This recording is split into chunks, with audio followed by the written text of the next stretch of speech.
Now, again, I'm going to go through the history of CoIntelPro, what's currently happening. But the big issue here is this guy's talking about banning criticism of government, putting taxes on newspapers and magazines that criticize government. And we see Obama coming out and saying, my new cybersecurity czar will censor the web. The NSA and Army and Air Force will run it. We see all these headlines about should Obama control the internet. The cybersecurity czar, the first one they appointed early last year, in February, resigned, saying the Pentagon's taking over. They're spying on everyone. There's the Wall Street Journal headline, security cyber czar steps down. So this is real bona fide tyranny.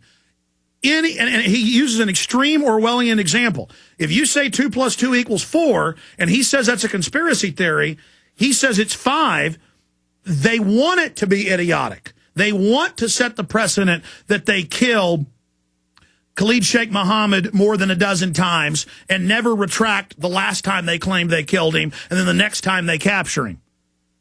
You know, openly saying we're going to put him on trial after 7 years of torture, setting these precedents. Look at this. CoIntelPro, an acronym for Counterintelligence Program, was a series of covert and often illegal, that's what he's calling for, projects conducted by the United States Federal Bureau of Investigation aimed at investigating and disrupting dissident political organizations within the United States. The FBI used covert operations from its inception. However, formal CoIntelPro operations took place between 1956 and 71. And they took over all the state police, you name it. The FBI stated motivation at the time was protecting national security, preventing violence, and maintaining the existing social order of political order. According to the FBI, 85% of CoIntelPro resources were expended on infiltrating, disrupting, marginalizing, and or subverting groups suspected of being subversive. Suspected.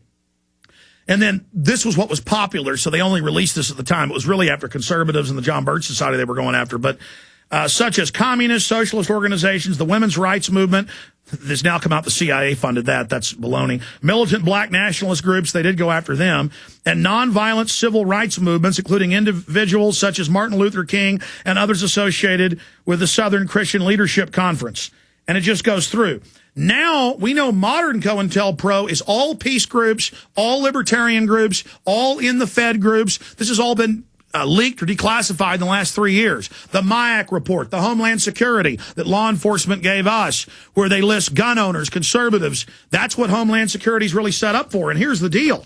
They're now coming out in the open with the new head of TSA. In fact, I had that in my stack. Will you guys print that again? Last week, the new head of the TSA, being approved right now in Congress, gave a video speech and said, our number one threat is Christians and people that have a Christian identity, and that's the main threat. I mean, these guys, Paul Watson, why do you think they're now coming right out in the open and saying, we want to ban speech, we want to infiltrate you, we want to arrest you? I mean, this is Hitlerian or Stalinistic or Maoist. I mean, this is out in the open. They're doing it because they've become painfully aware of the fact that the sleeping giant of the American people and the rest of the world is slowly awakening to their tyranny. And I mean, that's what he says on page 3. Yeah, go back to that. The break interrupted you. Spend some time on that. He says, just like 3 years ago, they had that congressional meeting on extremists and showed mainline 9/11 truth groups and said, these are terrorists. Yeah, and there was that 2006 White House directive under Bush, which said that conspiracy theories were a wellspring of terrorism and that they had to be defeated. So this goes back to Bush. It's not just an Obama thing. And on page 3 of this white paper, Sunstein says, the existence of both domestic and foreign conspiracy theories, we suggest, is no trivial matter, posing real risks to the government's anti-terrorism policies, whatever the latter may be. So there he's saying that the people are slowly awakening to the agenda of the military-industrial complex, and it's becoming a problem for them.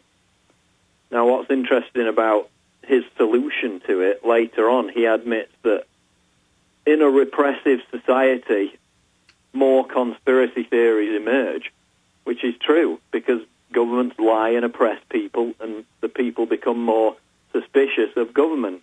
And bearing in mind, conspiracy theory means disagreeing with the government on any fact whatsoever. That's basically how it's defined. So he says that repressive societies produce conspiracy theories, but then he says just ban free speech as a solution.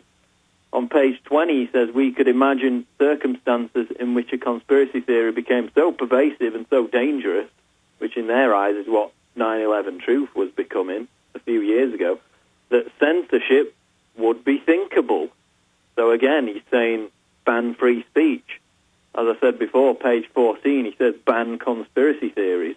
Well, by the way, mainstream news is reporting that the TSA nominee, a former FBI agent, is Errol Suthers, is openly on video saying the number one threat is Christians and anti-global warming groups. They're saying the terror threat is the anti-global warming groups.